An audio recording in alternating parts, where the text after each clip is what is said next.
Olá, sejam todos muito bem-vindos a mais um episódio do Ginocast Ríbica, um podcast que vem trabalhar sobre saúde, sobre qualidade de vida.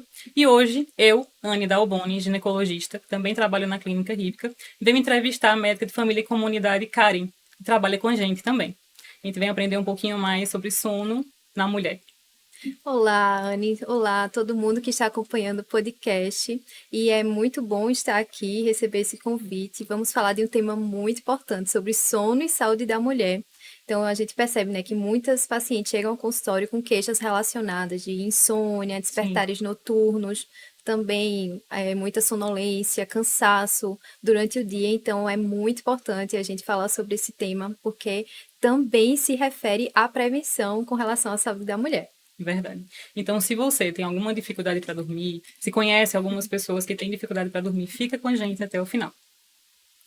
E aí a gente sabe que sono é um dos pilares fundamentais para a nossa saúde, né? Uma saúde plena, justamente para evitar doenças. E aí, doutora Karen, qual é a importância do sono para a saúde da mulher? Então, né, hoje já se sabe que o sono é um pilar da prevenção com relação a doenças e o sono é um processo fisiológico essencial para qualquer pessoa e nós vamos ver que também para a mulher. Então, o sono, ele, né, regula, é como se fosse um processo de homeostase que a gente chama na medicina, que é aquela regulação, equilibra todos os sistemas, todos os órgãos, aquele período que o corpo reseta mesmo. Então, durante o sono, né, nós temos várias fases, mas as duas fases mais conhecidas são a fase não REM, que é aquele sono mais inicial, e a fase REM, que é aquele sono mais profundo. E esse sono, essas fases são muito importantes serem entendidas, porque durante elas existem vários fatores que contribuem para a questão da homeostase, como uma regulação do sistema nervoso central, também uma regulação no sistema imunológico, existe um aumento na produção de células de defesa. Então, também a questão da memória é muito nesse período a consolidação da memória de todas as vivências do dia. Então, a privação do sono está realmente associada a muitos problemas de saúde. Por isso que é muito importante atentar. E muitas pacientes acham que essas fases não são tão importantes, então às vezes não tem aquele sono pesado mesmo, não atinge o sono REM, que é aquele sono mais que a gente chama dos movimentos rápidos dos olhos, né? Mas é muito importante atingir todas as fases do sono para ter uma saúde plena. Muito bem. Então, quer dizer que o sono de má qualidade, como você já vem falando, ele pode gerar algum tipo de sintoma no corpo? Com certeza. Em cada fase do sono, como vimos, né, existe regulação de vários sistemas, de vários órgãos, e a privação do sono hoje sabe-se que ela está relacionada a diversas doenças, como diabetes, obesidade, doenças cardiovasculares no geral, hipertensão, aumento no risco de infarto, doenças neurológicas, como a demência. Então, a privação do sono, realmente ela precisa ser tratada para se evitar o surgimento dessas doenças. E também é importante, alguns estudos sugerem, né, que mulheres que dormem mal podem ter um risco aumentado, por exemplo, de osteoporose, porque existe uma desregulação na questão da reabsorção óssea, não é? E também a questão da inflamação no geral. Quando a pessoa dorme bem, existe um processo que não permite que a mulher entre no estado de inflamação e também regulação da pressão arterial, ou seja, são muitos os benefícios de um sono de qualidade na vida de uma mulher. Muito bem. Então, a gente está vendo que realmente precisa dormir bem para poder ter uma melhor qualidade de vida, Com né? certeza. Mas aí, doutora Karen, por que as mulheres elas podem ser mais prejudiciais, mais prejudicadas, na verdade, nesse aspecto, por causa dos hormônios? Então, as mulheres, né, principalmente por causa da questão hormonal, elas podem sentir mais dificuldade do que os homens nessa questão do sono. Então, a gente sabe que durante o nosso ciclo menstrual, por exemplo, nós temos muitas variações hormonais e dependendo dessas variações, né, dependendo dos níveis de estrogênio, progesterona, pode ter ali uma dificuldade em iniciar o sono, em manter o sono. Também na fase pré-menstrual, muitas mulheres apresentam um aumento na insônia, despertares noturnos, porque existe uma queda brusca dos hormônios nesse período e aumento da temperatura corporal. Então, tudo isso colabora para que exista essa alteração aí no padrão do sono. E também associando as queixas, né? Por exemplo, as mulheres podem apresentar cólicas, podem apresentar inchaço, então isso tudinho dificulta aquele relaxamento pleno. Com certeza. E aí a gente chega em um período da fase da vida em que vem muitos questionamentos, que é a menopausa, Sim. né? E aí, quando chega mesmo a menopausa, o que é que muda na parte do sono? Nossa, então esse é um período que as mulheres relatam mais Aham. ainda esses sintomas, não é? Então, os níveis de, principalmente estrogênio e progesterona, caem bruscamente. Então, a mulher, ela começa a ter muito despertar noturno, muita insônia por causa disso, além dos fogachos, né, aquelas ondas de calor que são muito frequentes nesse período, né, noturno. Também um risco maior de desenvolver a apneia do sono e associa também com a questão da saúde mental, né? Ansiedade, depressão do período, isso pode ocasionar na dificuldade para a mulher dormir. É interessante mesmo essa parte, né? Mas saber também que existem fugas, existem medidas que a gente consegue Com resolver, né? certeza.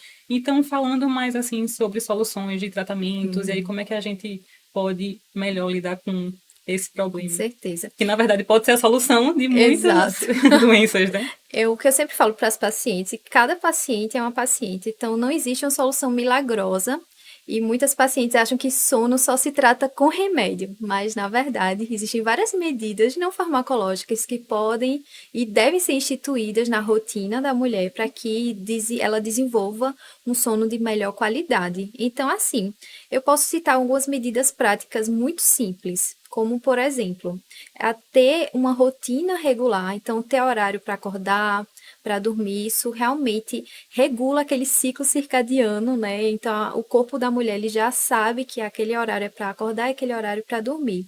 E é muito importante respeitar os horários, as horas de sono que são recomendadas por faixa etária, que na fase adulta 7 a 9 horas. Então é muito importante a mulher não ter esse sono aí partido, ficar, né, muitas horas sem dormir, porque isso prejudica a longo prazo.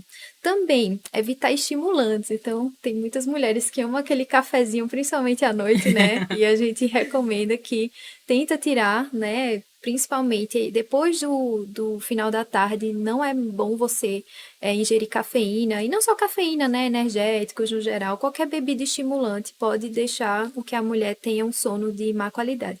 E interessante que as pacientes às vezes falam: não, doutora, mas eu tomo meu café à noite e não tenho nenhuma dificuldade para dormir. Mas aí que tá a questão, porque às vezes você dorme, mas você não atinge o sono REM, que é aquele sono profundo, fica naquele sono superficial.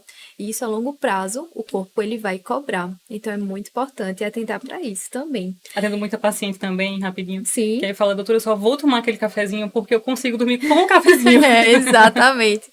Mas é muito importante ela tentar que realmente, aparentemente pode não estar causando nada, mas que lá no padrão daquele sono profundo pode estar prejudicando. Também existem outros estímulos, como por exemplo o uso de telas, que hoje a gente precisa falar muito sobre Nossa, isso, não é? importantíssimo. Então, ficar estimulando muito tempo com tablet, celular, televisão, às vezes as pessoas acham que é inofensivo, mas aquela luz, aquele estímulo faz com que a mente da mulher fique ligada, né? E ela não consiga ter aquele sono, um relaxamento de qualidade.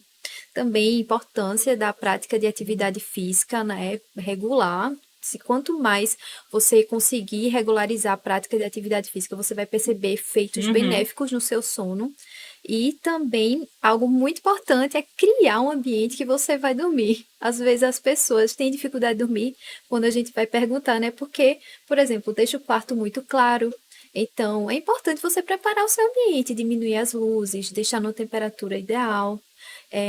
Enfim, praticar medidas de relaxamento, como leitura de livros, meditação, tudo isso vai te ajudar a relaxar e vai fazer com que você é um indutor do sono, não é, na verdade? Então, no final das contas, é importante essas medidas práticas serem aplicadas e você não somente se depender, por exemplo, de uma medicação, porque na verdade não existe medicação para tratar insônia, né? As medicações, elas são meio que, elas ajudam em outras questões, mas para tratar o sono existem todas essas medidas que você deve aplicar para que você tenha um sono de melhor qualidade. Realmente, tivemos dicas assim bem preciosas. A gente está focando na saúde da mulher, mas são dicas em que servem de maneira geral para todas as pessoas, né? Então, doutora Karen, muito grata pela conversa. O sono realmente é um assunto muito importante, muito pertinente na Sim, nossa rotina e também na nossa própria rotina, né? No estilo de vida que a exato, gente tem também. Isso realmente precisa ser visto com melhor para poder certeza. a gente conseguir ter isso e, consequentemente, também Uhum, ter uma qualidade de vida boa, né? Que é isso que a gente isso. quer e que é isso que a gente propaga também para os nossos pacientes. Então, eu agradeço demais o convite e eu tenho certeza que vão vir vários outros podcasts que você vai aprender muitas questões importantes sobre a saúde feminina. E não esquece, se você sente alguma queixa específica relacionada a sono, a não consegue dormir direito, tem despertares noturnos, não demora para procurar uma ajuda médica, porque é muito importante cada caso ser analisado individualmente para que o tratamento ele seja personalizado e que você não tenha as consequências dessa privação do sono nem a curto nem a longo prazo. Então, obrigada. Muito grata, doutora Karen. E você que nos ouviu até aqui, muito grata pela companhia. Se você gostou do podcast, é importante para a gente que curta, que compartilhe, siga também nosso podcast. E qualquer dúvida a mais, nós temos uma equipe na Clínica Ríbica que você pode passar por algum acompanhamento. É isso. Até mais.